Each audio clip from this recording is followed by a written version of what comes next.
ሰላም ጤና ይስጥልኝ። አጭርና አሳሳቢ የሆነ መልእክት ላስተላልፍ ነው ወደዚህ ገበያ ያልኩትኝ። ከሰሞኑ እየተስፋፋ የመጣው ፖሊስ ነን እያሉ የፖሊስ ልብስ እየለበሱ ወይም ደግሞ የፖሊስ ኮፍያ በማድረግ ወደ ተለያዩ ቤቶች ወደ ግለሰብ ቤት በመግባት እየዘረፉ ያሉ ወንበዴዎች፣ የከተማ ወንበዴዎች አሉ። ከዚህ ውስጥ የኛ ኢትዮጵያውያንም አሉበት አብረው። በተለይ የኛን ደካማው ማህበረሰብ እየዘረፉ ያሉበት ሁኔታ አለ። በዚህ ላይ 2-3 ሰዎች አነጋግረውኛል። ከሰሞኑ የዚህ አይነት ድርጊት ስለተፈጸመ እናንተም ልትጠነቀቁ ይገባል። ይህን ጉዳይ ሰፋ ባለ ሁኔታ እናቀርበዋለን።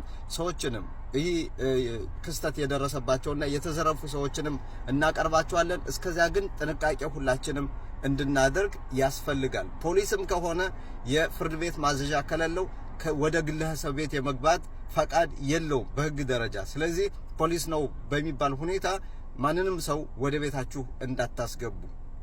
መልካም ቀን።